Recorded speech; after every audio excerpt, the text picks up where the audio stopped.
لا قوة إلا بالله العلي العظيم. أعوذ بالله من الشيطان الرجيم. بسم الله الرحمن الرحيم. الحمد لله رب العالمين بارئ الخلائق أجمعين باعث الأنبياء والمرسلين حبیب الہ العالمین ابو القاسم المصطفى محمد والصلاة والسلام على اہل بیتہ الاطہار ولعنۃ اللہ علی اعدائہم اجمعین من الآن الى قیام یوم الدین آمین یا رب العالمین. قال اللہ تبارک و تعالی فی محکم کتابہ ومتقن بیانہ. اعوذ باللہ من الشیطان الرجیم. بسم اللہ الرحمن الرحیم. فما بکت علیہم السماء والارض وما كانوا منذرین. صلوات بھیجے محمد علیہ.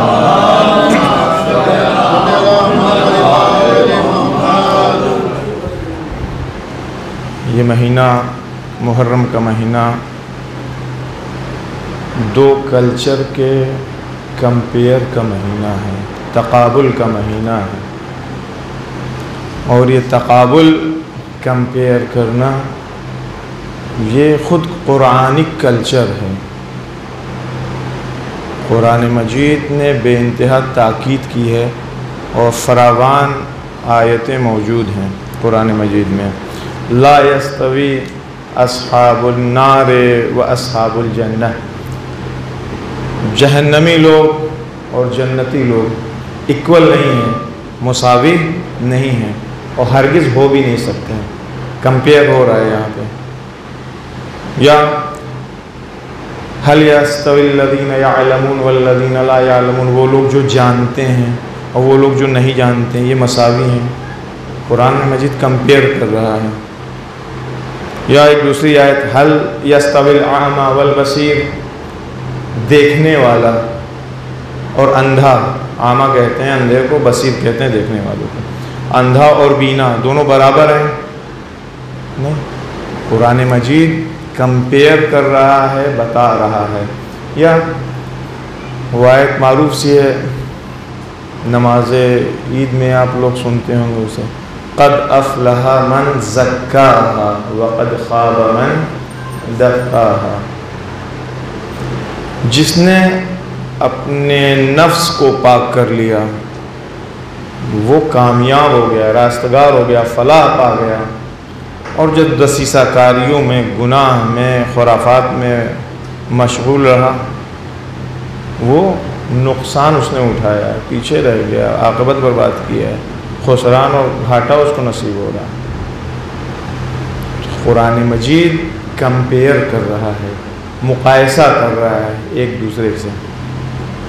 ماہ محرم اس میں بھی دو کلچر ہیں، کمپیئر کریں ہم. اصحاب یمین بھی ہیں، اصحاب شمال بھی ہیں. اصحاب یمین لشکر ابا عبداللہ الحسین، اصحاب ابا عبداللہ الحسین ہیں. اصحاب شمال یزیدیوں کا لشکر ہے. اصحاب جنت ابا عبداللہ الحسین کے اصحاب ہیں. اور اصحاب نار مشخص ہے اس کے اگینسٹ جو ہے، جو بھی سرکار سید الشہداء اور ان کے اصحاب و انصار کے اگینسٹ ہے، خلاف ہے، وہ اس زمرے میں آتا ہے. لہذا ذمہ داری ہماری یہ ہے کہ ان مجالس، ان عزاداری، جلوس، نوح ماتم جو بھی ہم کرتے ہیں ابا عبداللہ الحسین علیہ السلام کے نام کے اوپر، ان کو مقصد کے تحت اور زیادہ پروموٹ کریں. رسم بنا کر کے خالی نہ رکھ دیں. کتاب ایک رسم ہے، رسم ادا کر دیں. میں چونکہ حافظہ ہمارا بہت کمزور ہے، ورنہ جو سب سے پہلی لائن آپ نے پڑھی تھی مقصد حسین کے سے بہترین عکاسی کر رہی، بہترین بات تھی. ہونا بھی یہی چاہیے، کیونکہ اگر بغیر مقصد کے آدمی گھر کے باہر نکلے گا تو چلتا ہی چلا جائے گا، کہیں پہنچے گا ہی نہیں۔ مقصد ہونا چاہیے، ہم کیوں عزاداری کر رہے ہیں۔ البتہ اعتراضات ہر چیز کے اوپر ہوتے ہیں، آپ گھر میں رہیے گا تب بھی اعتراض ہوگا، گھر کے باہر نکلیے گا تب بھی اعتراض ہوگا، ہنسیے گا تب بھی لوگ کہیں گے کیوں ہنس رہے ہو، روئیے گا تب بھی کہیں گے کیوں رو رہے ہو۔ ہم اپنا سینہ پیٹتے ہیں، درد دوسروں کے سینے میں ہوتا ہے، ہم اپنی آنکھوں سے آنسو بہاتے ہیں، کلیجے میں جلن دوسروں کی ہوتی ہے۔ لہٰذا جوانوں کو، نوجوانوں کو، زمانہ سوشل میڈیا کا ہے، آدمی سامنے بیٹھ کر کے باتیں کرے تو سمجھایا جا سکتا ہے، واٹس ایپ اور انسٹاگرام کے میسج سے نہ تب اچھی باتیں پہنچائی جا سکتی ہیں لیکن بحث نہیں کی جا سکتی، ڈسکس نہیں کیا جا سکتا ہے، کیونکہ بہت سارے آئی ڈیز تو فیک ہوتی ہیں، سب کمپیوٹرائزڈ ہوتی ہیں، جہاں بحث کرنا ہوتا ہے وہاں کمپیوٹرائزڈ آئی ڈی سے آدمی بحث کرتا ہے اور سمجھنا بھی نہیں چاہتے۔ اور رسم اگر ہے تو ہمارے بزرگوں کی رسم ہے، ائمہ اطہار کی رسم دیکھیے کہ ان کی رسمیں کیا تھی۔ سرکار سید الشہداء کی عزاداری 200 سال عصر ائمہ میں ہوئی، یعنی 11 اماموں نے عزاداری کی ان کی، کر کے بتایا ہے کہ کرو، کس طرح سے کرو یہ بتایا ہے۔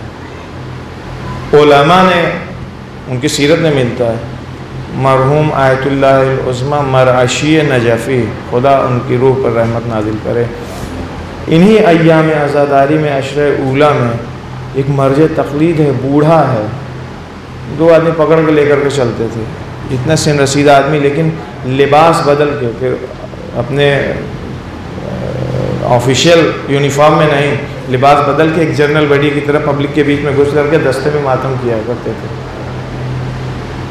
یہ کون سی چیز تھی؟ یہ وہی حسین ابن علی کے قتل کی، ان کی شہادت کی حرارت ہے جو ہر انسان کے دل میں ہے۔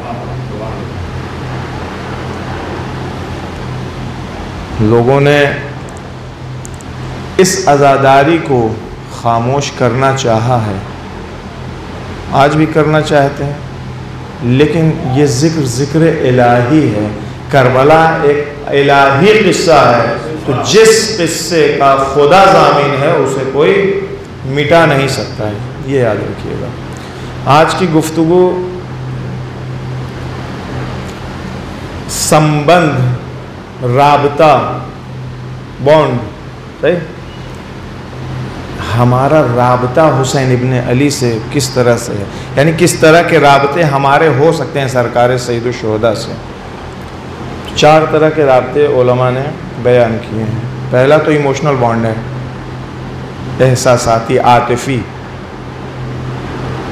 بندھن ہندی میں کہتے ہیں۔ دوسرا اعتقادی، تیسرا پولیٹیکل، سیاسی، چوتھا اخلاقی۔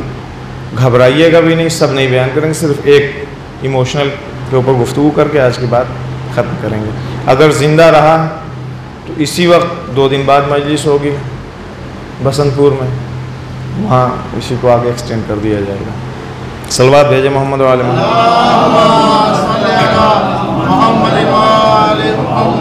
ایموشنل بانڈ میں سب سے اہم چیز جو ہوتی ہے وہ انسان کا رونا ہے۔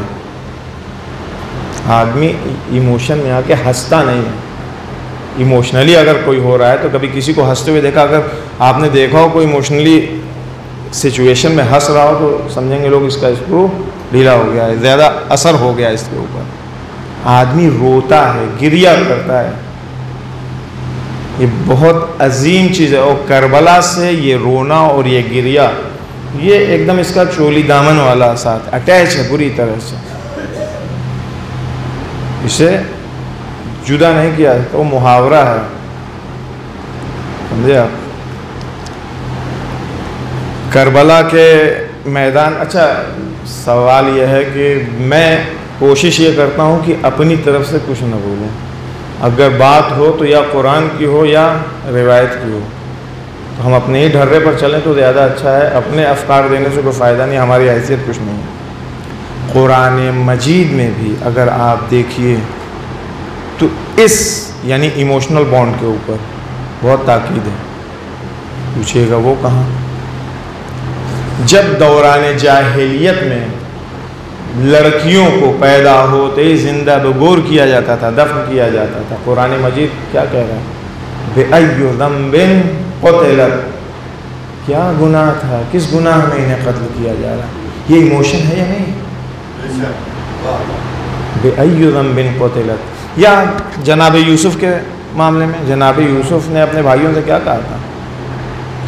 اپنے باپ کے دیدار سے ہم کو محروم رکھا، یعنی ہمیں 30 سال تم نے دور کیا۔ قرآن مجید آتا ہے سورہ یوسف میں، کتنے ایموشنز ہیں آپ دیکھیے۔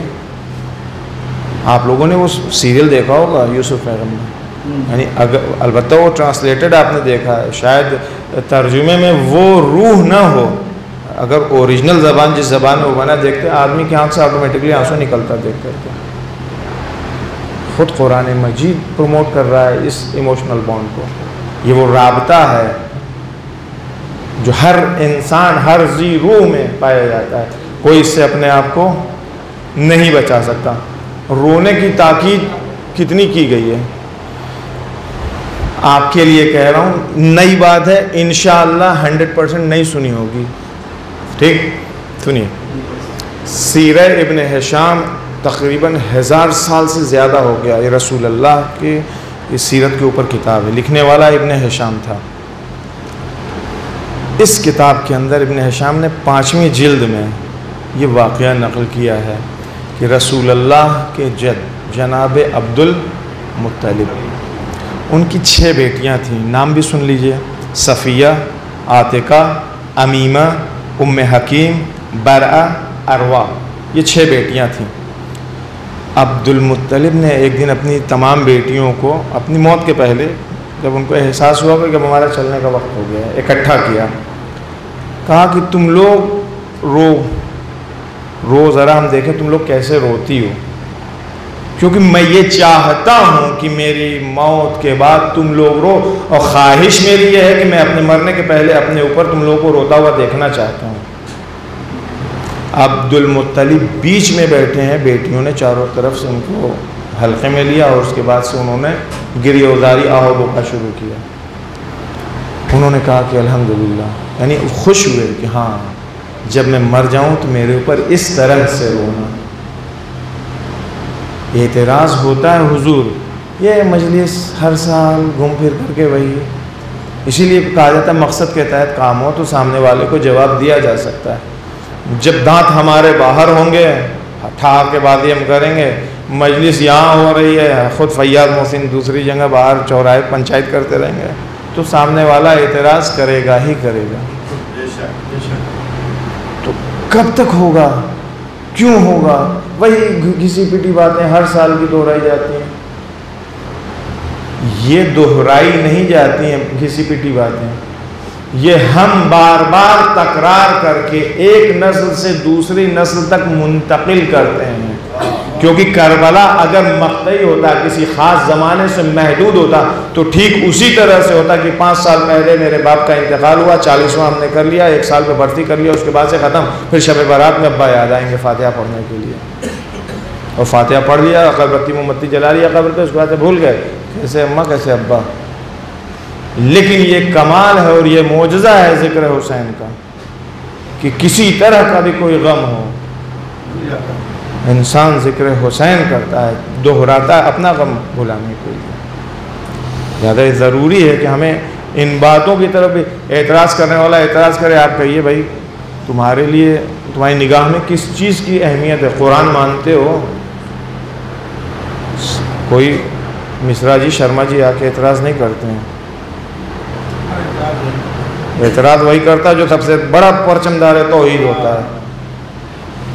تو بھیا قرآن کو تو مانتے ہو تم، قرآن کی آیات ہیں، قرآن میں موجود ہے، حدیث مانتے ہو، حدیث ہے، مثلا ابھی جناب عبد المطلب والا ہمارا رائٹر نہیں تمہارا ہی رائٹر ہے، اس نے کہا۔ ابھی اور ایک دو مورد بیان کرتا ہوں۔ عقل اللہ تعالیٰ نے عقل دی ہے یا نہیں دی ہے؟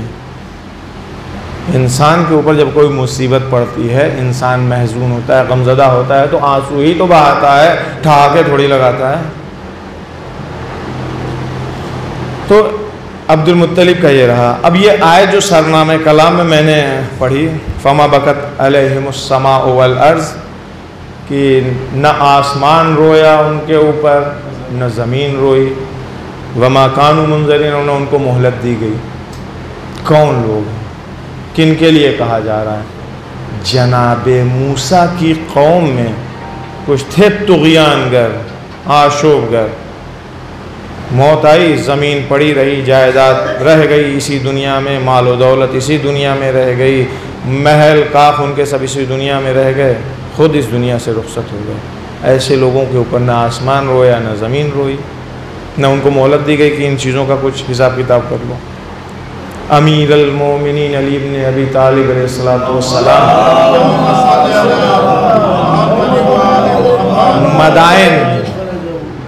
مدائن پہنچے۔ مدائن میں جناب سلمان فارسی اور ایک اور حذیفہ یمان، ان دونوں کی قبریں ہیں۔ انشاءاللہ خدا نصیب کرے، ابھی تک تو ہم نہیں جا پائے۔ امیر المومنین جا رہے تھے، اور اسی مدائن میں انوشیروان شاہانی حکومت کا بادشاہ ہوا کرتا تھا۔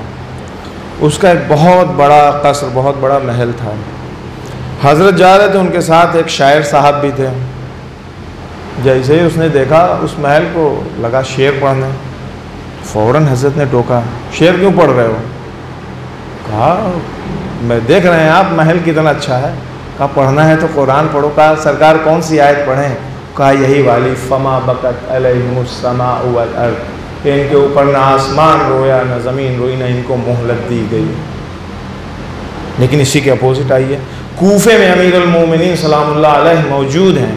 ایک دن امام حسین علیہ السلام آتے ہیں، جیسے ہی سرکار سید الشہداء اپنے بابا کے پاس آئے، پیار و شفقت سے اپنا ہاتھ ان کے سر کے اوپر رکھا اور اسی آیت کی تلاوت کیا، اسی آیت کی۔ کہا کہ لیکن حسین، میرے حسین، تم وہ ہو کہ تمہارے اوپر آسمان بھی روئے گا، زمین بھی روئے گی، تم کو مہلت بھی دی جائے گی۔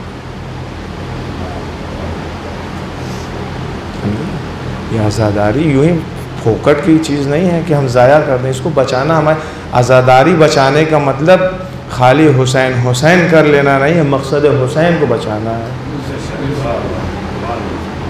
مقصد حسین کو ہم تب بچا سکتے ہیں جب خود سمجھ میں آئے ہمارے ہے کیا مقصد حسین۔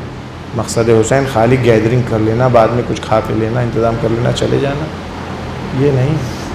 تعلیمات حسین ابن علی، تعلیمات پیغمبر خاتم صلی اللہ علیہ وسلم اور دوسرے ان تعلیمات کو ہم احیا کریں، زندہ کریں اپنے معاشرے، اپنی زندگی میں کم سے کم، یہ ہے۔ اور رونا نہ بدعت ہے نہ منع ہے۔ میں تو کہہ رہا ہوں نا کہ قرآن سے تو بتا دیا ہم نے، دو جگہ تو کم سے کم آئیڈینٹیفائی کر ہی دیا۔ روایت میں اہل سنت کی ہوگی، آئیے نہج البلاغہ میں، خالط الناس، امیر المومنین فرماتے ہیں، خالط الناس مخالطۃ ان متم معها بکو علیکم وان عشتم حنوا الیکم۔ اس طرح سے لوگوں کے ساتھ زندگی گزارو کہ اگر مر جاؤ تو لوگ تمہارے اوپر روئیں، اور اگر زندہ ہو تو تم سے ملنے کا شوق اشتیاق رکھیں۔ مثلا ہم گورکھپور آئیں اور رفع چچا دبئی گھوم رہے ہیں، بمبئی میں ٹہل رہے ہیں، تو دل لگے گا ہمارا؟ نہیں لگے گا، کبھی نہیں لگے گا۔ اب اس طرح سے مل رہا ہے آدمی، شفقت محبت ہے نا، کہ کاش رفعت چاہ ہوتے تو مزہ آتا زیادہ۔ ایک صلوات بھیجیں محمد وآل محمد کا۔ یہ جو کہا گیا ہے کہ اس طرح سے زندگی گزارو، اگر منع ہوتا تو سرکار امیر المومنین حکم دیتے، کہتے، آپ بتائیں انصاف سے۔ یا یہی رسول اللہ کے چچا جناب حمزہ سید الشہداء شہید ہوئے ہیں جنگ احد میں، دیکھا سب نے، کوئی اپنے بھائی کا ماتم کر رہا ہے، کوئی اپنے شوہر کے اوپر رو رہا ہے، کوئی اپنے کسی عزیز باپ کا ماتم کر رہا ہے، عورتیں سب رو رہی ہیں، کوئی مرد رو رہے ہیں اپنے اپنے عزیز رشتہ دار کے اوپر۔ صرف ایک جنازہ ایسا تھا جس کے اوپر کوئی رونے والا نہیں تھا، وَلَكِنَّ حَمْزَةَ لَا بُوَاكِيَ لَهُ، حمزہ کے اوپر کوئی رونے والا ہی نہیں تھا۔ رسول اللہ نے انصار و مہاجر کی عورتوں کو حکم دیا کہ حمزہ کے لیے عزاداری کرو۔ ان لوگوں نے بھی فل پاور لگا دیا، واقعاً عزاداری کیا، پورا مدینہ سیاہ پوش ہوا، پورے مدینے میں عزاداری ہوئی متعدد دن، کسی گھر میں چولہا نہیں جلاتے۔ اب پھر سے بتائیے، رسول اللہ اگر منع ہوتا تو کسی غلط کام کے لیے رسول اللہ حکم دیتے، کہتے کہ ان کے اوپر رو، ان کے اوپر رونے والا نہیں ہے، خود بھی روئیں۔ جعفر ابن ابی طالب جنگ موتا میں شہید ہوتے ہیں، رسول اللہ آتے ہیں جعفر کے گھر، جعفر کے بچوں کو اپنے زانوؤں کے اوپر بیٹھاتے ہیں اور کہتے ہیں کہ جعفر جیسے کے اوپر رونا ضروری ہے، جعفر جیسے کے اوپر رونا، یہ چیزیں وہ ہیں، یعنی یقین جانی ہم پڑھ رہے ہیں لیکن دل ہمارا اندر سے رو رہا ہے، ہماری گناہ ہمارے آنکھوں کو اس نے خوش کر رکھا لیکن دل رو رہا ہے۔ یہ رونا بدعت نہیں ہے، یہ رونا انسان ہونے کی دلیل ہے، ہمارے وجدان، ہمارے ضمیر کے زندہ ہونے کی علامت ہے۔ ان یوم الحسین اقرح جفوننا واسبل دموعنا، امام رضا کا معروف جملہ ہے کہ یوم الحسین، روز شہادت حسین ابن علی نے ہماری پلکوں کو زخمی کر دیا ہے، ہمارے آنسوؤں کو جاری کر دیا ہے۔ یہ معصومین ہیں، نہ مانو معصوم، کم سے کم فرزند رسول خدا تو مانتے ہو، تب تابعین کچھ تو سمجھتے ہو، آل رسول تو سمجھتے ہو کہ اسی گھرانے کی فرد ہے۔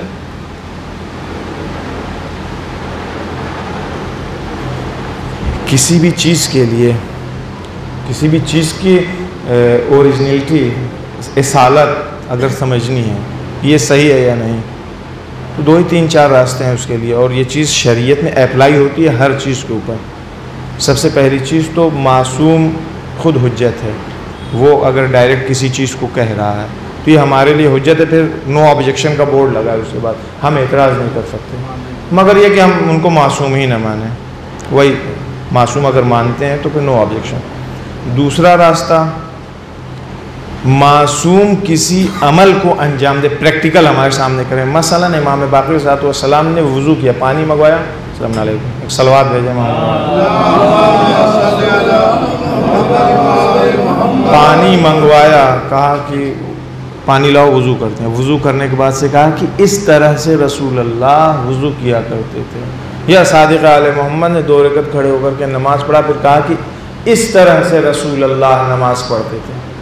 یہ پریکٹیکل ہے، عمل ہے، حجت ہے ہمارے لیے، ہم مانیں گے۔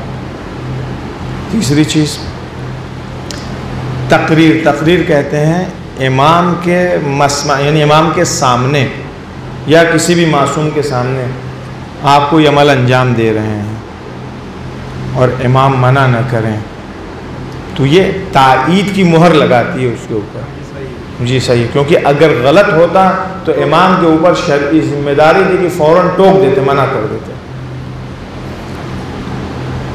اسی کے اوپر ایک نمونہ سن لیجیے، نمونہ بات کو سمجھانے کے لیے۔ دیبل خزائی شاعر ہیں، حضرت رضا علیہ السلام کی خدمت میں حاضر ہوتے ہیں، فرزند رسول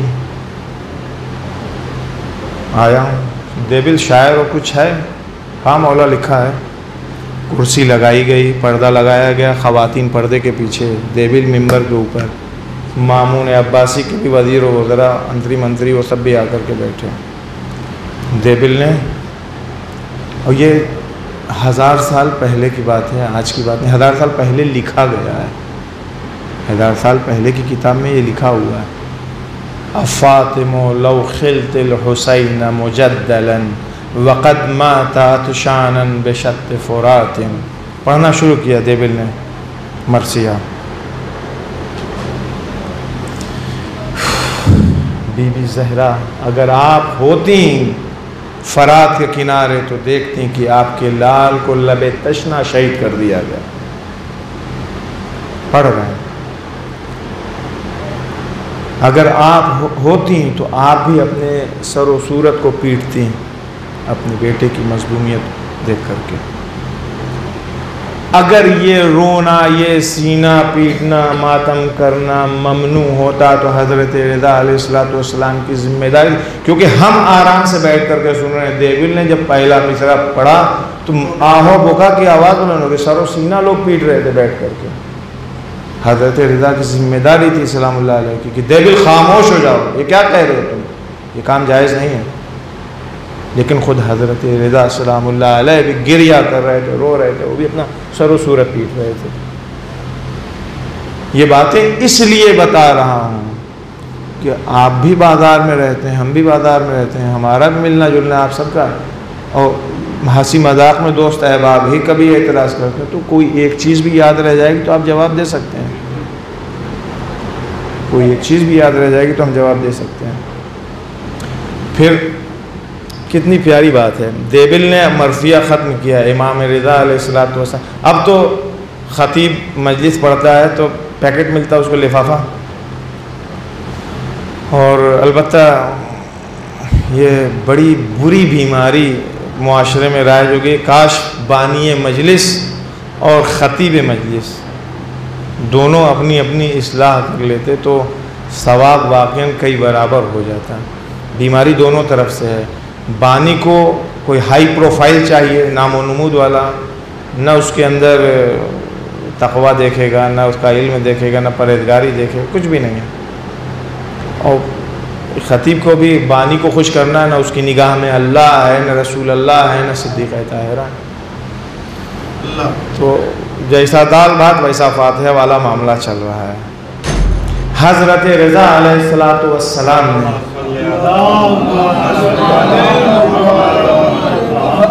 دیوبل جب قصیدہ پڑھ چکے ہیں تو ان کو اپنا ایک پیراہن، اپنا ایک کرتا، ایک جبہ ان کو دیا۔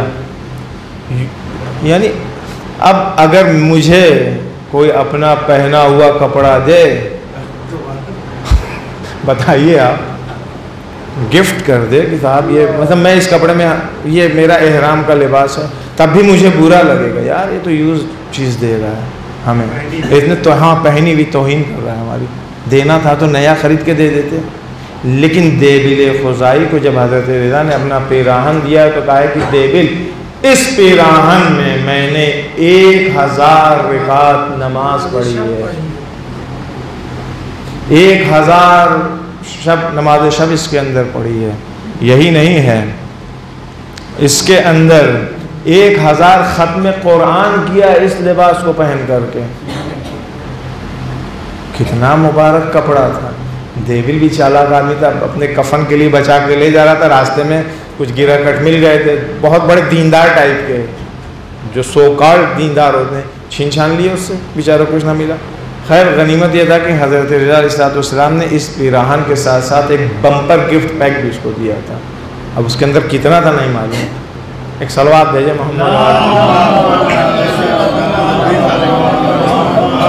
تو یہ بات اس لیے بتا رہا ہوں کہ رونا ہے، گریہ ہے، اور اس کا ایموشن سے تعلق ہے، فطرت سے تعلق ہے انسان کی۔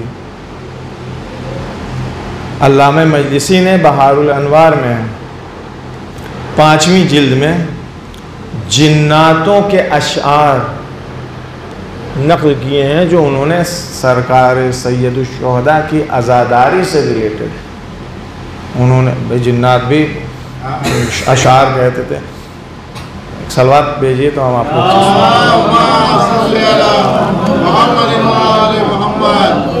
ہمارے استاد خدا ان کی حفاظت کرے، ڈاکٹر سفری ایران کا موسٹ بریلینٹ آدمی ہے تاریخ کے معاملے میں۔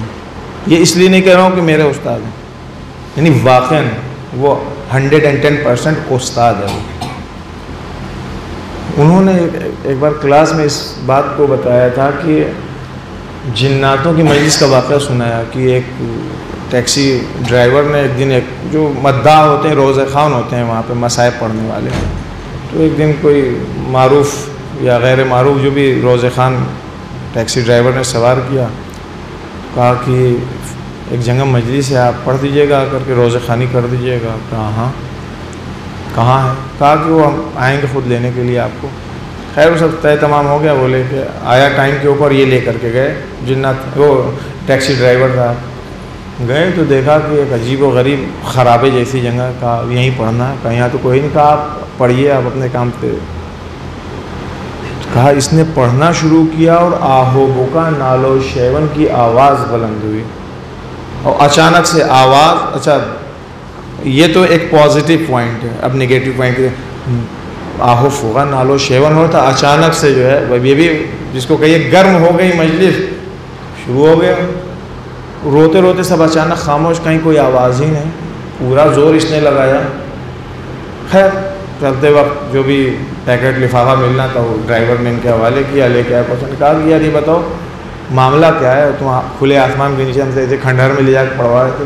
تو کہا کہ جناتوں کی مجلس تھی، ان کی خواہش یہ تھی کہ کوئی انسان آ کر کے یہاں پہ امام حسین اسلام کے مسائل بیان کر کے جائے. کہا شروع میں تو سب بہت رو رہے، آواز آ رہی تھی رونے کی، بعد میں اچانک سے سب خاموش. کہا کہ وہ کہہ رہے تھے کہ جو اسٹارٹنگ میں آپ نے پڑھا تو اتنا تو انہیں بھی معلوم تھا، اتنا تو ان کو بھی معلوم تھا، اس لیے وہ رو رہے تھے. اور اس کے بعد جو آپ نے پڑھنے لگے وہ سب کہا کہ یار ہم لوگ تو کربلا میں تھے، سب دیکھے نہیں کیے، جب کیا پڑھ رہے تھے. صلوات بھیجیں محمد علیہ. یہ اس لیے سنایا ہے، یہ اس لیے سنایا ہے کیونکہ وقت ہے کھانے کا، تو ذرا تھا دماغ دوسری طرف بھی چلا جائے. صلوات بھیجیں محمد علیہ. ملائکہ گریہ کرتے ہیں، 4000 فرشتے اینی ٹائم ایوری ٹائم موجود رہتے ہیں قبر حسین ابن علی، ان کا کام ہی رونا ہے. ابھی میں ایک حدیث پڑھا تھا، مفصل حدیث ہے، نہیں بیان کروں گا، لیکن تعجب ہوا دیکھ کر کے، یعنی بات کرنے، یعنی ملائکہ آتے ہیں، شفٹ چینج ہوتی ہے، آتے ہیں تو وہ بیچارے انتظار کرنے میں ایک شفٹ گزر جاتی ہے کہ یہ ابھی دعا کر رہے ہیں، یہ رو رہے ہیں، ان سے ہم بولیں کیسے، رپورٹ کیسے لیں، کیسے رپورٹنگ کریں گے آگے. خاموش ہیں، کھڑے تماشا دیکھ رہے ہیں، صبح سے رات ہو گئی، رات سے صبح ہو گئی. محتشم کاشانی یہ شاعر ہے، شاہ طہماسب صفوی، ایران کا ایک بادشاہ ہوا کرتا تھا. وہ جو کالی پٹیاں امام باڑوں میں لگتی ہیں اس کے اوپر پڑھا ہوگا، بازن چشور شست کے در خلق عالم است، یہ شعر لکھا رہتا ہے. مرثیہ فارسی میں ہے، لیکن یہ قیامت کا مرثیہ ہے، یقین جانیے قیامت ہے. آدمی اگر 50% بھی فارسی اگر اس کو سمجھ میں آتی رہے گی، پڑھ کے وہ اپنا سر و سینہ پیٹ کے بےتاب ہو جائے گا. اتنے قیامت کا مرثیہ اس نے لکھا ہے. ہوا کیا، یہ شاہ طہماسب صفوی کے زمانے میں تھے، اور جتنے شاعر تھے بہترین، ان کے قصیدے، ان کے کلام، ان کے اشعار سب شاہ صاحب کی نظر ہوتے تھے، انہی کے لیے لکھا کرتے تھے. ان کے ایک بھائی تھے، ان کا انتقال ہو گیا تو اس طرف والا سلسلہ کم ہوا، اب اپنے بھائی کے غم میں لکھنا شروع کیا انہوں نے. ایک دن سرکار امیر المومنین علی بن ابی طالب علیہ السلام کو خواب میں دیکھا. کہتے ہیں کہ محتشم تم تو اتنے اچھے اشعار لکھتے ہو، کیوں نہیں میرے بیٹے حسین ابن علی کے لیے لکھتے ہو، کیوں نہیں میرے بیٹے کے لیے تم کچھ لکھتے ہو شعر. آنکھ کھلی، فوراً کاغذ قلم اٹھایا، پہلا شعر یہی تھا، بازن چ شورش است کہ در خلق عالم است، بازن چ نو ہو چ ازاؤ چ ماتم است. خیر وہ اپنا لکھتے جا رہے تھے، بیچ میں ایک جگہ ان کو ہینگ ہو گیا معاملہ، ایک مصرع انہوں نے کہا اور فوراً ذہن میں آیا کہ یار کہیں ہم غلط تو نہیں کر رہے ہیں، خداوند عالم کی طرف ہم ایسی نسبت نہ دے دیں جو جائز نہ ہو، کہیں ہم گنہگار ہو جائیں. مصرع تھا، ہست از ملال گرچہ بری ذات ذوالجلال، اگرچہ خداوند متعال اندوہ ملال غم و غصے سے بری ہے. یہ ایک مصرع انہوں نے کہا تھا. اب اس کے بعد دوسرا مصرع لگانا تھا. اب جو بات ان کے ذہن میں تھی وہ خداوند عالم کی شان سے ٹکرا رہی تھی. پریشان ہو گئے، قلم رکھ دیا، سو گئے. اسی 1.5 گن میں حضرت حجت سلام اللہ علیہ آتے ہیں، کہتے ہیں محتشم پریشان کیوں ہو رہے ہو، وہ مصرع جو تم نے لکھا اس کا دوسرا مصرع میں بتا رہا ہوں، لکھو. اور وہ دوسرا مصرع حضرت حجت سلام اللہ علیہ نے اس کے اوپر لگایا تھا، او در دلست تو ہیچ دلی نیست بی ملال. خدا پہلا مصرع کیا تھا، ہست از ملال گرچہ بری ذات ذوالجلال. خداوند عالم کی ذات ہے، بری ہے غم و ملال و اندوہ سے۔ امام زمانہ سلام اللہ علیہ نے دوسرا مصرع لگایا اس کے پر، او در دل است، خداوند عالم دلوں کے اندر ہے، وہ ہیچ دلی نیست بیملا، کوئی دل ایسا نہیں ہو جس کو غم و غصہ حسین ابن علی کی شہادت کا نہ ہو۔ یعنی ہر دل کے اندر حسین ابن علی کا غم ہے، ہر دل اندوہناک ہے۔ پورا مفصل قصیدہ ہے یہ گریہ وزاری آہ و بکا۔ لہٰذا یہ پہلی چیز تھی جو انسان کو کنیکٹ کرتی ہے، رابطے کو حسین ابن علی سے مضبوط کرتی ہے۔ رونا نہ بدعت ہے نہ بری بات ہے۔ ختم کر دیا۔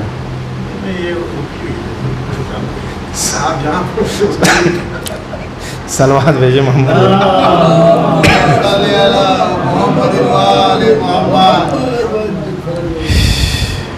روایت میں ہے، یہ بھی حضرت رضا علیہ السلام کی روایت ہے کہ جب بھی امام حسین علیہ السلام کا نام، ان کے اصحاب کا نام سنو تو کیا کہو یا لیتنی کنت معکم فافوز فوزا عظیما، کہ کاش ہم بھی آپ کے ساتھ ہیں۔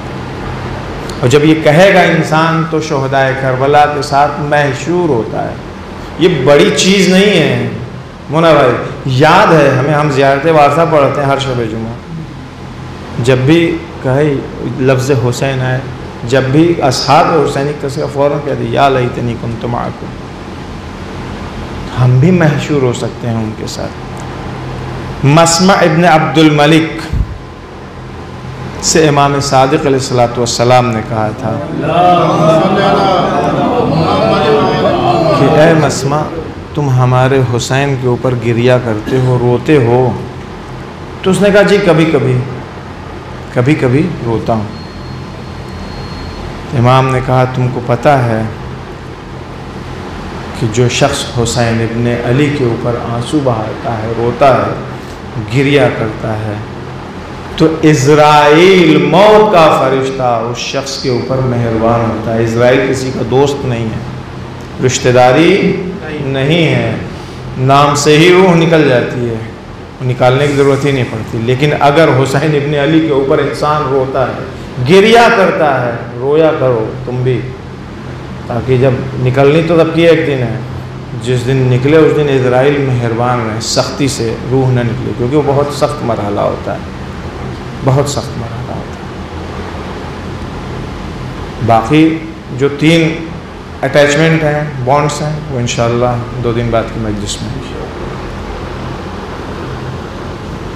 یہ رونا گریہ کرنا ہم آپ سنتے ہیں، یعنی یہ ایام ہیں حسین ابن علی سے مخصوص آتے ہیں فرش پہ، جب چاند نمودار ہوتا ہے تو آٹومیٹکلی دل محزون ہو جاتا ہے، نہ پھر تھکان کی بہت زیادہ فکر رہتی ہے، بہت تھکتا ہے آدمی، طبیعت بھی خراب ہوتی ہے، لیکن اس کے باوجود بھی ہر جگہ پہنچنے کی کوشش کرتا ہے، سب کچھ اس میں وہ کرتا رہتا ہے، کیونکہ ہماری دلی وابستگی، نسلی بھائی باس کی نہیں ہے، باس کی ہے، لیکن دلی وابستگی سب کی ہے امام حسین علیہ السلام سے۔ لیکن اگر کہیں پہ کوئی ماں ہو اور کوئی بیٹا ہو، اور ماں بھی زہرائے مرضیہ جیسی ماں ہو، بیٹا حسین ابن علی جیسا بیٹا ہو، تو گریہ کا عالم کیا ہوگا؟ صلی اللہ علیہ یا ابا عبداللہ، صلی اللہ علیہ یا ابا عبداللہ، صلی اللہ علیہ یا ابا عبداللہ۔ جب حسین ابن علی شکم مادر میں تھے، رسول اللہ کے پاس آتی ہیں، بابا میری بچہ عجیب و غریب آوازیں میں سنتی ہوں، اے اماں میں تمہارا بھوکا بچہ ہوں، پیاسا بچہ ہوں۔ پوچھا تھا کہ بابا یہ عجیب و غریب آواز سنتی ہے کیا ہے؟ کہا تھا کہ سارا کربلا کا واقعہ بتایا۔ اس وقت سے زہرائے مرضیہ گریہ کر رہی، رو رہی ہیں اپنے بیٹے کے اوپر۔ جب زہرائے مرضیہ اس دنیا سے رخصت ہوئی ہیں بند کفن اگر ٹوٹا ہے، چیخ نکلی ہے ظاہرہ کی، تو کس کے لیے نکلی ہے؟ حسین ابن علی کے لیے۔ ماں اپنی شہادت کے بعد بھی حسین کے مصائب کو دیکھ رہی تھی، معلوم تھا اسی محبت کے بنیاد کے اوپر پکارا تھا کہ میرے سینے سے لگ جاؤ آ کر کے۔ جب سرکار سید الشہداء مدینہ چھوڑ کے جا رہے تھے، آئے ہیں جب ماں کی قبر کے اوپر، تو بچوں کی طرح سے آئے، جیسے بچہ اپنی ماں کے آغوش میں جاتا ہو، دوڑتا ہو۔ اماں حسین جا رہا ہے، تمہاری قبر پر چراغ جلانے والا جا رہا ہے اماں۔ بہن کرتے کرتے، گریا کرتے کرتے سو گئے تھے سرکار سے، آنکھ لگ گئی، خواب میں دیکھا حسین جا رہے ہو تو جاؤ، تمہاری ماں تمہارے ساتھ ہے۔ اور یہی ہوا، زہرہ مرضیہ حسین ابن علی سے پہلے کربلا میں پہنچی۔ 2 محرم کو جب خیام نصب کیے گئے ہیں تو زینب کبریٰ نے آ کر کے یہی تو کہا تھا کہ اے بھیا، پشت خیمہ سے عجیب و غریب آوازیں رونے کی آتی ہیں، ایسے لگتا ہے کہ کوئی ماں ہے جو اپنے لال کے اوپر ماتم کر رہی ہو، کسی کا جوان بیٹا مر گیا ہے، کہا تھا ہے بہنا پہچانا نہیں، ارے یہ ہماری ماں زہرا ہے جو مجھ پر رو رہی ہے۔ جزاکم ربکم خیر الجزا، زہرہ مرضیہ ہے حسین ابن علی کے ساتھ ساتھ۔ شب عاشور جب سرکار سید الشہداء نکلے ہیں مقتل کی طرف، یوں ہی جا رہے تھے رات میں اکیلے، اچانک سے قدموں کی آہٹ ہوئی، مڑ کے دیکھا، نافع تم یہاں کیا کر رہے ہو، کیوں آ رہے ہو؟ ہاتھ کو جوڑ دیا تھا، مولا رات کی تاریکی ہے، چاروں طرف سے دشمنوں نے محاصرہ کر رکھا ہے، مجھے ڈر تھا کہ کہیں کوئی آپ کے اوپر حملہ نہ کر دے، کوئی حادثہ پیش نہ جائے، مولا میں اسی لیے پیچھے پیچھے آ رہا تھا۔ کہا اچھا چلو آ گئے ہو تو آ جاؤ نافع، آؤ نافع میں تم کو دکھاتا ہوں، مقتل دکھاتا ہوں۔ امام حسین صاحب علیہ السلام نافع دونوں ساتھ ساتھ چل رہے ہیں۔ نافع وہ جگہ دیکھ رہے ہو، وہاں پہ میرا حبیب شہید کیا جائے گا، وہاں پہ میرا زہیر قتل کیا جائے گا، وہاں پہ حر شہید ہوں گے، وہاں پہ میرے فلاں اصحاب بریر زخمی ہو کر کے گریں گے، اس دنیا سے جائیں گے۔ نافع وہ جگہ دیکھ رہے ہیں، وہاں میرا علی اکبر برچھی کھائے گا، وہاں پہ قاسم کے لاشیں پامال۔ امام حسین ایک شہید کا مقتل دکھا رہے ہیں۔ ایک دفعہ احساس ہوا کہ جیسے میں کہہ رہا ہوں لیکن نافع کچھ سن نہیں رہے ہیں۔ کہا نافع، کوئی جواب نہیں۔ نافع دوسری بار کوئی جواب۔ اب تیسری بار جو حسین ابن علی نے پکارا، بآواز بلند ذرا تیز آواز میں پکارا، نافع میں تم کو بار بار بلا رہا ہوں، تم سن نہیں رہے ہو؟ اب چوکے، جی مولا ہاں سن رہا ہوں مولا۔ کہا نہیں نافع، میں اتنی دیر سے تم سے بات کر رہا تھا، تم جواب نہیں دے رہے تھے۔ کہا مولا کیا کروں؟ ارے اس طرف نشیب سے ایک آواز آ رہی تھی، ولدی قتلوکا ولدی اتشوکا، میرے لال پیاسا قتل کر دیا گیا، میرے لال تجھے ذبح کر دیا گیا۔ یہ نافع تم نے پہچانا نہیں، یہ میری ماں زہرا ہے، اپنے بالوں سے میرا مقتل صاف کر رہی ہے۔ بس ختم کیا مجلس کو، آخری جملے، زہرہ مرضیہ عصر عاشوراء بھی کربلا کے میدان۔ یہ وہ موقع تھا جب تمام انبیاء چلے گئے، سب پیچھے ہٹ گئے، رسول اللہ بھی پیچھے ہٹ گئے تھے کہ اب میں نہ روک پاؤں گا، لیکن ماں تھی جو بار بار شمر کا کند خنجر پلٹتی تھی، ایک شمر چکیا چلا کے پالا ہے، ایک شمر بڑی مشقتوں سے پالا ہے، میرے لال نے تیرا کیا بگاڑا۔ وَسَيَعْلَمُ الَّذِينَ ظَلَمُوا أَيَّ مُنقَلَبٍ يَنقَلِبُونَ إِنَّا لِلَّهِ وَإِنَّا إِلَيْهِ رَاجِعُونَ نسألك اللهم وندعوك باسمك العظيم الأعظم الأعز الأجل الأكرم بحق الزهراء أبيها وبعلها وبنيها۔ خدایا ہم تمام لوگوں کی دعاؤں کو مستجاب فرما، اس مختصر سی عزا کو شرف قبولیت عطا فرما۔ اللہ حقیقی عزادار بننے کی توفیق عطا فرما۔ ہماری آنکھیں ہماری گناہوں کی وجہ سے اگر اب تک خشک ہیں، اللہ ان آنکھوں میں طہارت پاکی عطا فرما، تاکہ غم سرکار سید الشہداء میں یہ آنکھیں بھی پاک ہو سکیں۔ امام زمانہ کے ظہور میں تاجیل فرما۔